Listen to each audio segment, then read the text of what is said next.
My name is John Salmon. I'm here with Mark Brandenburg. We're presenting a project we call Reflections, a Cuong Nhu History. And tonight we're here with John Burns, Didi Goodman, and Mike and Ann Ponzio. And normally I would give this big long introduction. I'm going to skip that and let them introduce themselves. Let me start with John. What you do, your rank, what you do professionally, your career, where your school is, where you teach. Cuong Nhu, go. Okay. John Burns lives in Oakland, California. Okay. Some other John Burns, or? Just me. Oh. Me and the third person. My school's in Berkeley Cuong Nhu Karate, although known as Rohai Dojo. The Berkeley Cuong Nhu Karate came about to be closer to the front in the yellow pages. And Rohai means? Like Vision of the White Crane. Okay. As you know, there are no yellow pages anymore, so. There's yp.com. They're rip-off artists. So I moved to Berkeley in 1980, and a couple of my juniors, Donald Grassmack and Miguel Estrada, had a school going there. They opened about the same month I got there, May, and I joined up with it was a long story in 80, and through some evolutions, it became Rohai Dojo. About how many students have you put through, roughly? It's been there a long time. How many have passed through? How many black belts have you produced? How many have passed through in the many years? Oh, that's a good question. There's probably about 40 black belts. There's 40? a few in Florida before I moved. Anyway, I do martial arts full time. It's my job. I graduated with a degree in business, major in accounting, and I worked less than diligently as an accountant for one whole year. That's good. That's it. Didi, you also have a school. Yes, I have Redwood Dojo in Oakland, California. That started in January 1992, after I had been an assistant instructor at Rohai Dojo prior to that. So I'm also a writer. I was at first making a living as a writer and teaching martial arts because I wanted to, and it gradually evolved to the point where I didn't have enough time for the martial arts, so I dropped the professional writing and began teaching martial arts full time. I'm not going to ask whose students can whoop the other's students.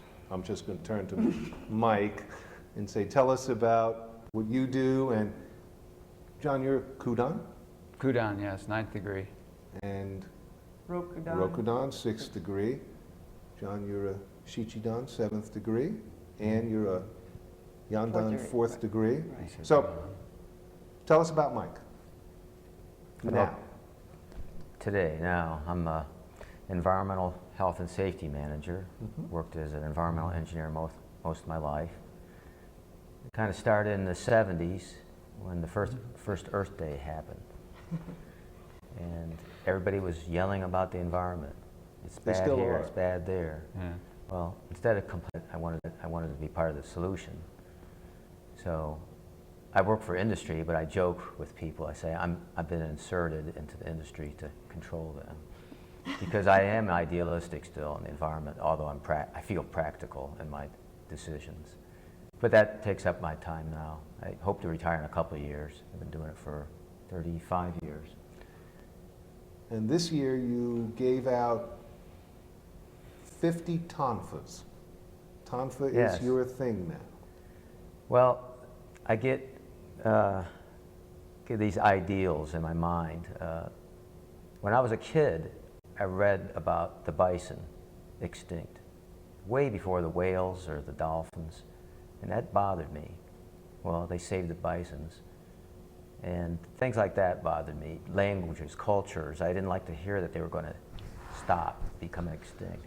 And I read this article in a magazine that said that the experts in Tonfa were becoming rare and it may pass from the modern scene. That's almost the exact quote. I said, I don't think I should let that happen because I like Tonfas. So I promote Tonfas the best I can, and part of it is to make Tonfas, give them out to people to promote it. Hopefully they'll love it as much as I do. Ann? I'm a medical technologist. That was what I studied, and I work in a local hospital. We've lived a variety of places. We met in Cuong Nhu back in Gainesville, Florida. Moved from there and started the Palmetto School in Charleston. That was 78 until we moved in 87. And you ran tournaments with something very special you did with the proceeds. Yes, we gave them to a local orphanage. It was Jenkins Orphanage. But it was fun because the trophies were made of broken karate boards. So that kept our costs down for the orphanage. And then when we moved to DeRidder, Louisiana, we had a dojo there, the DeRidder Cuong Nhu, and then relocated to Morristown, Tennessee, and we've been more supporters in the role there than with the school. John? Why did you start in Cuong Nhu? What was the attraction? What got you started? Well, if I could avoid that question and go back to Mike's love of Tonfa, I like Tonfa a lot also, and even though Mike's better and always has been better at Tonfa than me, I have the first Tonfa in Cuong Nhu back in my dojo in the closet. So It should be in a cave. yes, perhaps when I pass from the scene, someone can dig them out and put them in a Cuong Nhu museum. Old Or bear, the Tennessee Which Tonfa exists now. Museum. The Tennessee Maybe Tonfa you Museum. could have Mike sign them. No. But I got interested in karate. I joined up in Cuong Nhu January 1974. I'd been working at a bar in Buffalo, New York, and this guy, short order cook, hot dog knives and flipping burgers and that sort of stuff. And it was nice. You worked till 2 or 3 whenever they closed, and you could look across at everybody dancing in the bars and all that sort of stuff. And so this guy was a brother of one of my high school classmates, and he get to talking. He said, "Oh, I'm taking Taekwondo." So immediately I got these big long hot dog forks and tried to stab him, and he blocked him. I go, "Oh, that's totally cool."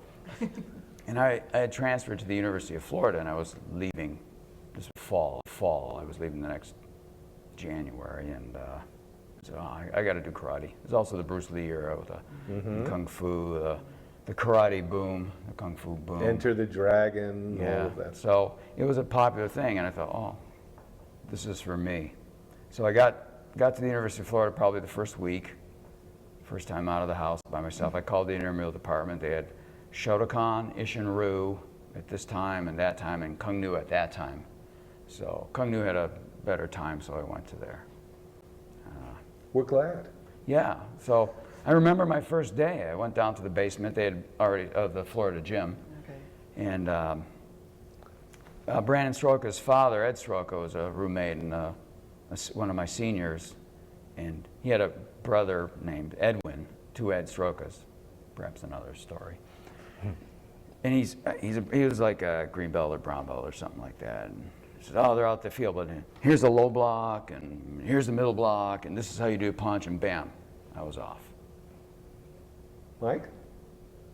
How'd you get involved? In high school, I did a few athletics here and there, and I felt like, physically I was in shape. But when I started college at Florida, I really wasn't doing anything, organized sports, and I didn't really feel very good about it. So I was reading The Alligator, the school newspaper one day. It said, "Free karate, basement of Florida gym," just a little square. So I showed up. When was that? Well, actually, I started 73. twice. It was January or December of 70. Maybe 73, right? December of 72, January 73, and then I got up to about the second kata, I remember, because I quit school too. I just got sick of school and quit for a while. And when I started school, but the next November, or excuse me, the next September of '73, then I started a second beginning class for good. Oh, Sensei there? Yes, When he was both of my you started? Sensei Yeah, was my yeah. teacher. Yes, So, September. September of '73. You were a class ahead of me at that point. Yeah, one class. So I started in January, and it's like, it was Do you huge. have class names? Shaolin. Yeah, it's Chung Fu. Meaning? It means innermost sincerity. We don't give class names anymore unless you do at your dojo. He did at his dojo in Charleston for a while, I recall. Mm-hmm. Yeah. But, we had a vote, and Kung Fu was on TV, and some Vietnamese fellow named Cuong or something suggested it, and everyone, yeah. And can you grab the pebbles from my hand? I could, but it would be embarrassing for you. That's true. That is true. And when did you start? I started in March of 1975. We had, I had some friends, and one of them, his sister, was in Cuong Nhu, and they were going to start, and I thought, oh, that sounds really interesting, so I'll go. So I remember my first day because it was out on the AstroTurf on Florida Field. Good thing it was March because as the summer wore on, that thing was hot. I mean, that AstroTurf was hot stuff to be on. But anyway, it was Master Mary Davis doing the class. We were the Willow class. We had, I don't know, 80 to 100 people on the class. There were a lot of helpers. Jan Nelson was two green stripe. You were a brown belt. And there was there was a lot of helpers because there was a lot of students. And so that was interesting. Didi, when I spoke to you before this, you made it clear to me you were not of the same generation. So now tell me when you started. Now, I started Cuong Nhu in, I think, 1988. Wasn't it 1988? Probably.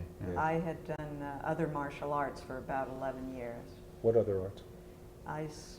In college, I took Taekwondo, and when the Taekwondo teacher quit teaching, I took a style of karate, American freestyle karate. And I moved to Berkeley to go to graduate school. I rejoined Taekwondo, and I did that for a long period of time. And I became involved in the Pacific Association of Women Martial Artists. You'll probably hear about that from Terry later. PAMA, they had a multi-style training camp. And someone I knew learned about it, got me and a friend to go. We met there, although I had no idea I would end up training with them, Terry and Amy Weiner, other people. Had a lot of fun, saw all this cool stuff. I began training in Aikido. And next year at PAMA camp, Mary Davis was one of the teachers. Wow. And I learned my first Cuong Nhu form, which was Snake 1. That was the first That's one? the first Cuong Nhu form I learned. Wow. Okay. Not the current Snake 1, but the shorter snake. No, that has Snake 2. Like instead of the python, the garter? Well, now it's Snake 2. Right? And It's an interesting start to... That was great. Well, at the same time, I don't even remember whether that was before or after. Coincidentally, someone I knew from Taekwondo had meanwhile joined John's dojo. And she said we should come and take weapons class, because he used to allow people to take Saturday weapons class who were in other styles as long as they were brown belt or higher. So and because of PAMA camp, and I'd taken a flow class, I thought, I really want to do some of this. We joined John's weapons class. And I was doing Aikido and Taekwondo and John's weapons class. And I learned Snake, and that was just so cool.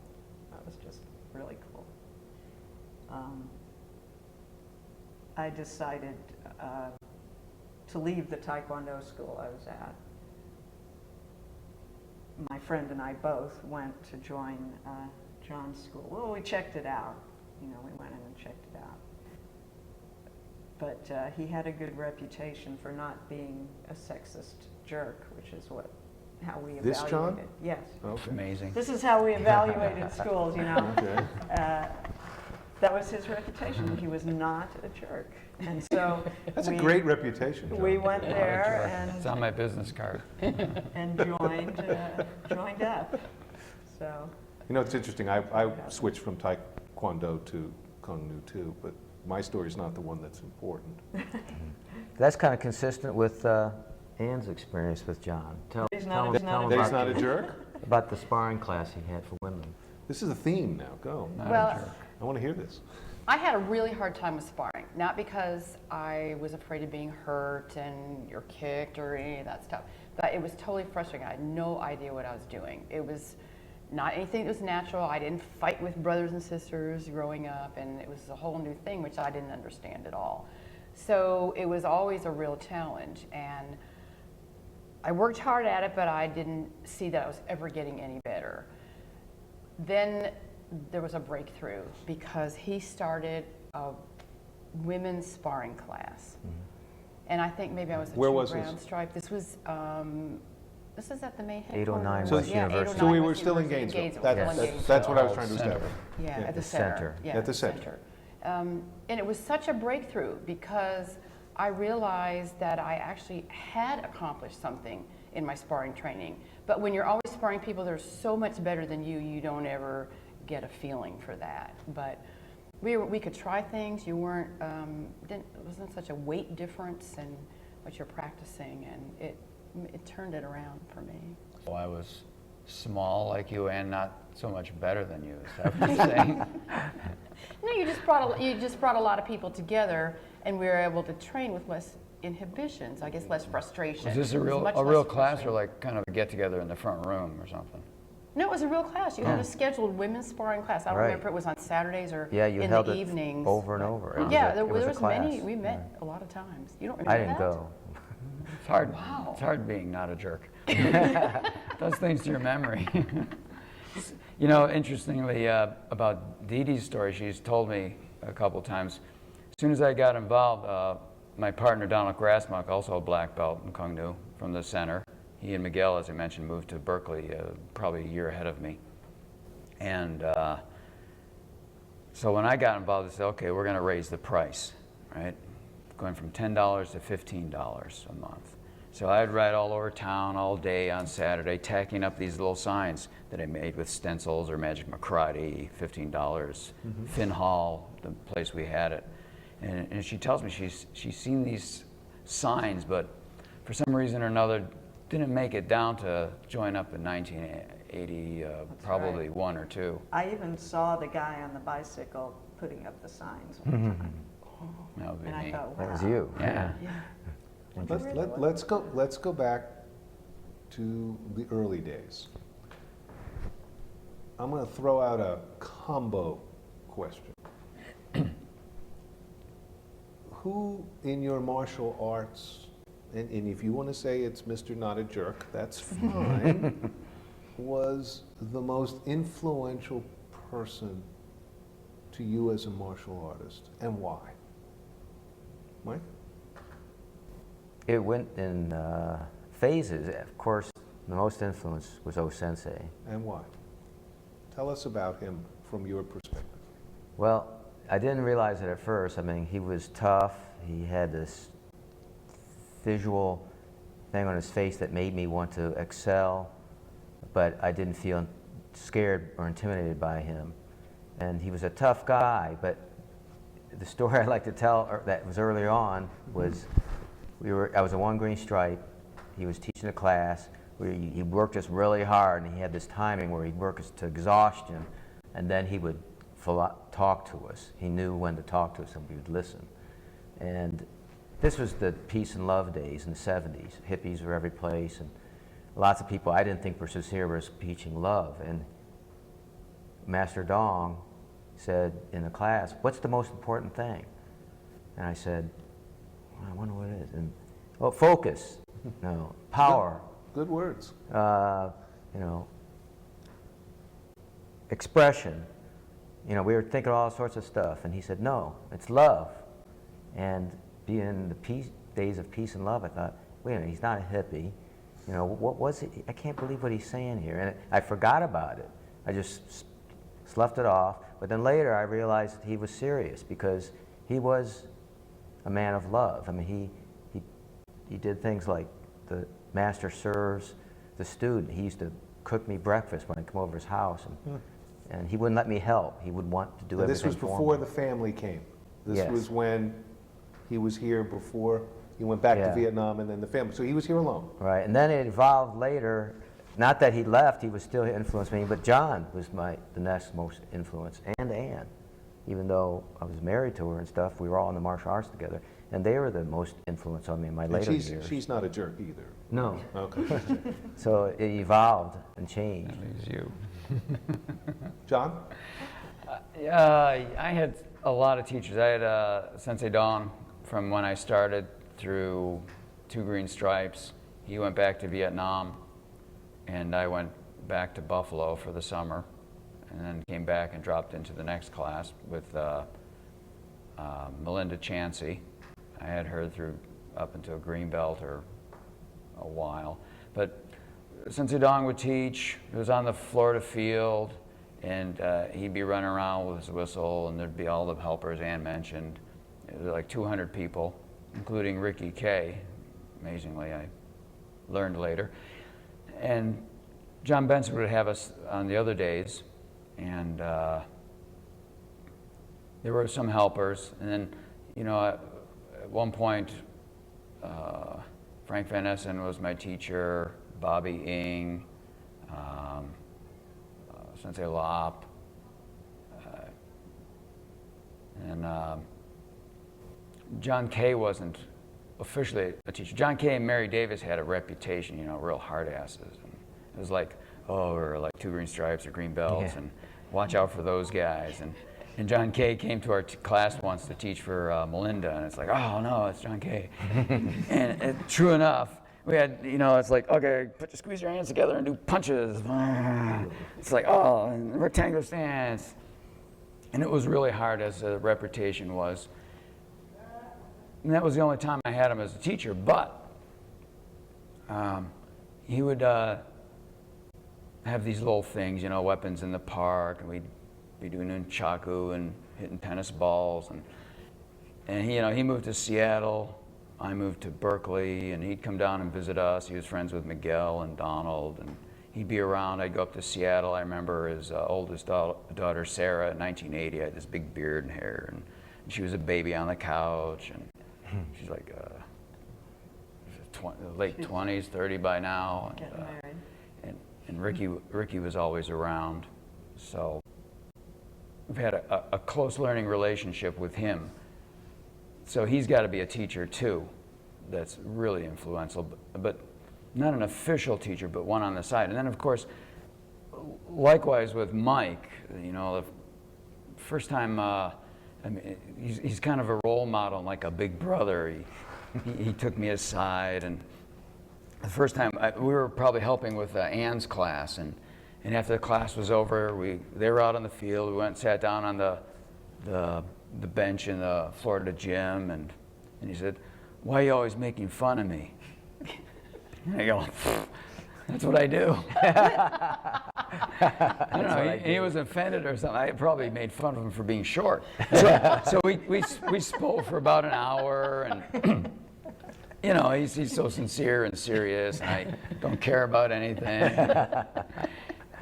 You know, so I think for me, immediately I liked him, and we worked out. We'd go to the basement gym, we'd spar, and we'd do some bow stuff illegally until the higher-ups told us found out and told us to cut it out. Yeah. I don't know who found it. They had these bows up with the pipes there. You can kind of take them. And so we were doing forms. I remember like sparring out.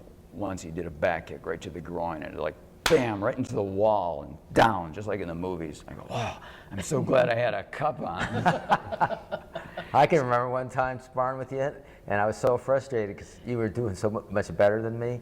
I got so mad at myself, and then I kicked one of those garbage cans, metal garbage cans, in the gym, and then I really got mad because I cut my toe because I used the wrong technique, not the ball of my foot. Yeah. So Mike's been around. We've, when he moved to Charleston, I'd come up and visit, or we did do some tournaments together, and he's got these manuals going. He's always into something.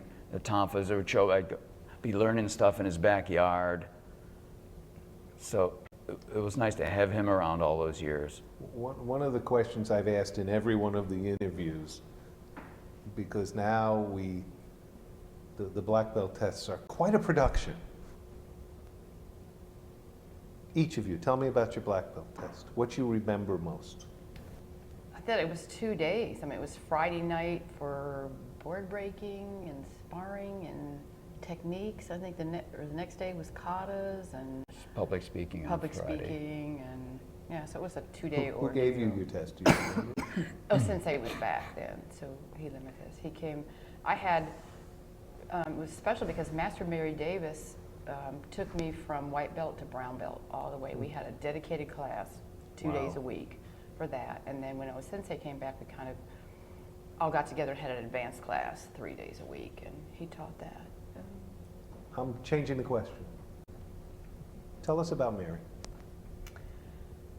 Wow, she was hard. And But I soft, remember hard and soft. She yes, was hard the and epitome soft. of Cuong Right, Nhu. yeah, she really was. I only met her once, so I'd like to know. And so would so many people who maybe never knew Mary. She always was thinking about other people. I mean, she would always have a project, like when we painted the code of ethics on that board, she was doing that. Or she would always design the dragon heads for The parades. yeah. And These are in Gainesville. yes, in Gainesville. And those, I've seen pictures of those dragons.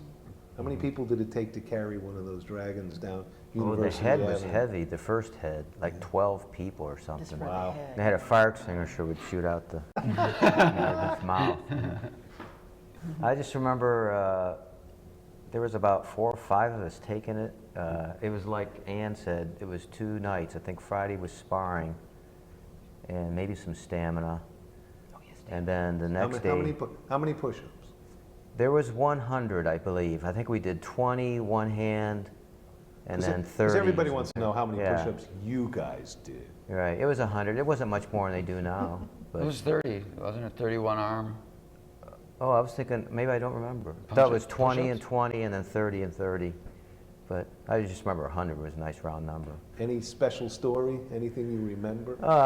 Yeah, this is weird. I just remembered it. I was getting all ready for my black belt test, and Tony Piedra was taking his black stripe or something the same night. And so he said, look, I want to practice boards right before the test one more time. And so I held the boards, and this is the last time I'll hold boards the wrong way, instead of like, having your arms crossed in the way. And I was holding the boards. I think there was 2 of us holding it, and he burst, great break, but the board came and hit me right in the nose and cut, a big cut, almost enough for stitches. For your black belt test? Yeah, and it was bleeding and starting to swell, and I just told myself right then, if I'm gonna really be a black belt, mentally right now, I'm gonna tell myself, this is gonna matter. And I think I passed the test, so I think I just did convince myself that it doesn't matter. But if you look at pictures of me now during the test, there's a great big gash in my nose, and I'm thinking, how did I get through that? But it worked. Did you test by yourself? Didi, you're up. The second day, yeah. Black belt test. Okay, it was a 3-day affair, although that included seminar mixed in. So Friday night, stamina, breaking, sparring, demos, in which I jammed my pinky really badly. And then Saturday katas, my pinky's about this fat by the time we get to Sunday weapons, and I can hardly, and he's Tambo 3. Do you remember who gave you your Yes, test? Sensei. So you guys all were Yeah. tested by. Well, I was tested by what I call the Committee of 5. Okay. Were you too? Yeah. And me what too. was the committee of 5? Yes, the Gang of 5. No, not They were the black belts that Master Dong left in the United States when he went back to Vietnam. I always heard it was 10. Well, there was the 5 senior black belts, you And might who say. were they, if you remember? It was Frank Van Essen, John Kay, John Benson. John Benson, I think, was it Melinda? But who was the other? Not Bobby Ng. No, either Mary or Lop, but Lop may have been in Tallahassee by then. Yeah, I think Lop had left. Or Lop No, Lop was there. Lop may have yeah. done yours. So you both took with the Yeah. the group. All 5 of them had to make the decision together. John, your test? March 77, like a couple days before my birthday. Same testers as Mike, probably. John Kay, John Benson, Frank Van Essen, Melinda Chansey. Any particular memory that jumps out? I was by myself, and a little harder, I suppose, than testing with a group. And I remember, as Ann mentioned, we had Friday, do all your katas and sparring, and public speaking. And Saturday, you do all your stamina and kata, flying kicks, self-defense and rolls and such. We are rolling on the floor and dropping in those days on the floor. It was a hard test, but we trained hard, so it wasn't anything that was insurmountable. It was kind of an ordeal, but we had confidence. I mean, on Mike's, I remember I was part of Mike's test. Ann was part of my test. When I got to spar Mike, I got to sweep Mike. And I swept him, right? Bam, he's on the ground. Boom, he's right back up in my face, like. And I still couldn't beat him. Even though it was test, I wanted to beat him on his test. Then I got to spar Ann on my test. And I think that's when the sparring was just coming. It was all bare knuckle sparring in those days. Yeah. And I think we may have had feet on, or Ann had feet on, and I bare feet, but it was all based on control. And you get promoted at the picnic on Sunday if you pass the test, which was pleasant. They do the 1 green stripe test in those days, and then everybody else had taken their tests previously. They'd get promotions and black belts next. Didi, I don't know if you were there, but the 3 of you were there when O-sensei returned.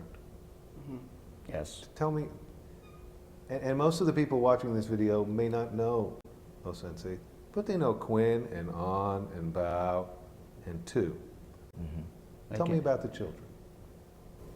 Your memories of them as children. Well, or as teenagers. Before they even got there, I remember getting their house ready. Yeah. Remember we were painting and fixing up the house before. Yeah, we leased a house, and we were doing. It was like a bunch of ants in the house. We were painting, cleaning up, fixing, and yeah, that was really good. Got that ready for them, so they felt welcome. But tell them when we first saw O-sensei, the moment we saw him when he got back to the United States. Where we were in the middle of the homecoming parade, yeah. The dragon was coming down the street. It was homecoming parade, and we were fighting with bows in the street. And there's O-sensei. I mean, his plane, landed, and whoever picked him up brought him there, and the parade was going on, and so we looked up, and he was there. And this is the first time you met his family. Yes, it because is. Because they weren't there when he came. We'd seen pictures of them from Australia, so we kind of felt like we knew him a little bit, but that's the first time we met him, yes. October 77. Yes. Yeah, like I said, fall of 77. Tell me about the family. We moved away. We moved to South Carolina just shortly thereafter. 8 months after they were there. So I didn't grow up with the 4 children as much as, we saw them every time we came back for the quarterly testing, but I wasn't actually in Gainesville. Yeah, we'd see him about every 3 or 4 months, but you saw him in the school all the time. Yeah, I did. So tell us a Quinn or a Bao. Well, it's it was nice being around them. Or a Tu story. Got one of each, I guess. Pick the one where they won't say you're a jerk. I'm not sure. No matter what, that won't happen. But I think Bao would come in from school and we'd chat a little bit. And I remember one day he said, "Oh, some kids were picking on him," and he back kicked him in the stairwell, and he started crying, left him alone. Things like that, chatting, and Quinn would be going to tournaments, and he was fearless. He's the Tambo 2, where you drop it, it's all these flips, very high risk. it was so high risk it was removed from the black belt curriculum due to excessive dropping. Back in the days when you dropped your weapon, you'd fail the test. Right.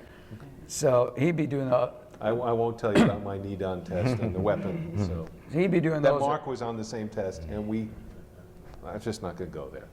He'd be doing those forms at the tournaments, and he'd spar with maybe some of my students, or I had some private students. And An was in my kids class I was teaching at the center, and he was a pudgy little fella, happy, kind of not working real hard, but he turned out okay. He did. You know, I remember his face punching, you know, he's in there. And two? Little kid. And two, you know, a lot of my memories, probably maybe because I have a photo, perhaps I'll show that around someday to embarrass her, but maybe it was at Mike's wedding I had a camera, and, or was it at the Elks Club? Yeah, yes. And she was there, and I got to take a picture, and she's running. Well, she's like 7 years old or something, maybe less, and it's like, don't take my picture. Oh, and another thing, so I got Carolyn Frazier, and I got promoted to Shodan in December. I tested at 77 in March, and she had maybe tested a little bit later, and we got promoted together. Sensei came and promoted us, and then picnic got rained out, so we're all in the center at the dojo, and I'm in the office doing something, and two comes in, and they're doing promotions out there, and she goes, you know, you're, and I go, and then I get called out. I got promoted to knee down. That was fun. She was telling you. She blew it. Well, but that was a good thing. Yes, it was. It was a nice story. She was a nice little girl. Didi, did you know Sensei? Yes. Okay. And the family memories? Well, Because it had to be much later than these. Yes, it was later. I didn't really know the kids as kids, but O-Sensei came to Berkeley every year, and more often than once a year if there was a big test. The first time I met him, my friend I mentioned who had been in John's school was taking her black belt test. He came out to give black belt tests. I had joined, but as a guest, John said, if you want to just come train with us, you're a black belt in another style, just come train with us. And O-Sensei came to give the test, and just from the minute he walks into a room, and there are a lot of people there to watch the test, his focus is on those people. He doesn't walk into a room saying, here I am, the big important guy. He walks in, he's talking to everyone, he's meeting everyone, he's finding out about everyone, and then he runs the test, he runs a seminar that night, and that night my friend and I both decided, well, we're not going to train as guests, we're going to join. You know, we had been training with John for a while. The next morning for the seminar, we came in white belts. We were both in black belts on Friday night. Wow. And I was just very impressed with him. He was obviously incredibly intelligent and caring. And we already had an impression of the style. It was everything I wanted to train in. Kicking, my favorite thing. Aikido, my next favorite thing. And weapons, my third favorite thing. And then to learn, you know, and that the leadership was someone I immediately could admire philosophically and intellectually. So we came in our white belts, and That's wonderful. and then he gave me my black belt test. I have a whole series of training camp questions, which I'm not going to ask you, because these people watching this are going to want to know from these two gentlemen, where did Skit Night come from? Because you are the Rowan and Martin. You people on can Google it. You got to tell us about Skit Night. Sorry, ladies, but they're on. I was at the first training camp, maybe the second, if there was. I missed the Tallahassee ones, I know that. And I heard maybe the second Tallahassee one, there was a skit night, and I came back to your training camp in '83 at Seabrook Island outside of Charleston. And perhaps was it Mike Arnsparger was the MC He was my sensei. year before, Oh, yeah. Okay. and they asked me to do it. And I'm not sure, were you there? Were you doing it with me too, or I think so. the first one? Yes, because I remember doing a skit with you or two, at least. I remember, you know. And how did you decide who was going to be, because it's obvious now, who was going to be the comedian and who was going to be the straight one? Well, it's not It's that. obvious now. We were like that when we met. Like when I asked him, "Why are you making fun of me?" The second day we knew each other. There was one time in Washington where we got bumped for David Killian and Joe Montague, and they, because it was their training camp, and that experiment quickly ended. But I can imagine that. And Mike had to leave early for something in one of the early Atlanta ones in the '80s, and I did it with Dave Smith, the guy who founded the Atlanta school, and with whom I worked with in a bar in Gainesville, and he was a good guy and funny. So we did it together while Mike was gone, and it's been You guys ever since? yeah, it has been. And One of the things that has always interested me and makes me love Cuong Nhu is that you read about martial arts styles where there's this hierarchical grand master and a white belt will wear Grandmaster Quinn's belt and you'll make fun of him, and that's so special, isn't it? I mean, Yes, that's it is. what makes this unlike any other martial art, that they have no ego. or sense of humor too. They're- Sensitive. I heard of a Aikido camp where they had a skit night, and the instructor walked out because they were making fun of him or something. And it's like Sensei Don would give everybody his belt, and of course, you know, we may make comments that on the surface seem really insulting, but of course, we like these people. It's like they're in our family, and we can make fun of them if we want, or they can make fun of us. And Tell us I about like it if tell us someone makes about me O laugh. Sensei's sense of humor and his music.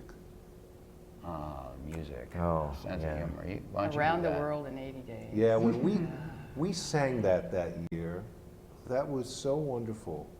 When we ended Was training wonderful. camp. He had a pretty good voice. Yes, he had a He did. beautiful voice. He was- He would sing once in a while for us at camp, and it wasn't like an emotional thing, but it was the cool thing. Oh, Sensei gets to sing a song. Come on, Sensei, sing a song. And sometimes he would, and maybe sometimes he wouldn't. Which was nice. I always was kind of corny singing a song that he wanted to sing and stuff. But you know, everybody gets emotional in that. But it was nice when he would sing. Yeah, he could take like a sense of humor. About the belts, you know, and he just said that's just a souvenir. It doesn't really mean anything. Wow. But he told me one time, I thought it was funny. He had this old car that drove around in Gainesville, and it didn't have any brakes, or very little brakes. Please tell me he didn't use stamping kick like Fred Flintstone. Well, he drove to all over the solve- place, and to peop- block the. And I said, stop well, the how did car." you stop? He just said, timing. I heard he used his key. His key. Yeah. Let's I heard about let's that. get serious to close. The four of you are so well respected and loved, and what's the teaching of Cuong Nhu that means the most to each of you? Ann? Strive to improve yourself and your abilities in martial arts in order to serve the people. I think that's the one that is most important to me. Mike? And that, and to serve the people is love. It's love. And Because that's the Sensei most called this the important. art of love. Yes. the question. And if you read the entire code of ethics There's no kicking, punching, beating people up at all in any of it. That's You right. think about it. He one time said, and I didn't understand it 30 years ago or 20 years ago when he said it, because I was a young man and testosterone, techniques, punching, sparring. He said, someday, Cuong Nhu, we won't even worry about the techniques, the karate. And he meant that, the love that comes out of the working together and the camaraderie. John? Did you mean what have I learned from Cuong Nhu that's meaningful? What have you learned meaningful to you, and what, if you had to describe Cuong Nhu in 20 words and why people should be a part of Cuong Nhu, what would be that teaching, that single most, as Ann said, she has philosophy number one. What would be that single most thing that makes Cuong Nhu special, besides you? Yeah, Cuong Nhu is special, but I hate to, it's like tooting our own horn. But that's okay. We're allowed to do that. I think it's about the teaching and the learning and the students and the generations, the seniors and the juniors, and your peers, where I can learn from Mike. Hannah's taught me things. Didi's taught me things. My teachers have taught me. I've taught them. I refreshed somebody's mind on a form they taught me 10 years ago. And my students teach me all the time. And bringing them up and they helping to bring the younger students up as well. I think that part of it is the most meaningful for me. Just, I guess it's kind of like keeping it going and how everybody will help each other in their pursuit of doing better martial arts and bettering yourself. Didi, I'm still trying to get over that the first thing you ever learned was Snake 2. But if you could just share, same question, what would you tell somebody 20 years from now about Cuong Nhu?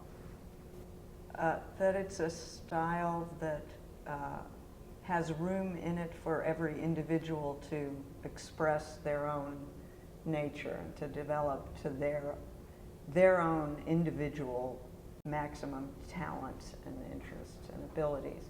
And that is what Sensei Dong wanted from everyone, that they should be their own best selves, that not that everyone should be alike, that everyone should look alike and do the exact same things, but that he truly valued and encouraged everyone to make their own individual contribution and be their own best self.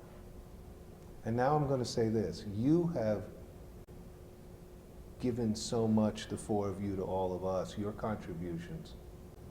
And we're the best because we have the best instructors like you. It's after 11 at night and you're sitting here in an empty room talking to me and to Mark and to all of us. Thank you. Thank you. You're welcome.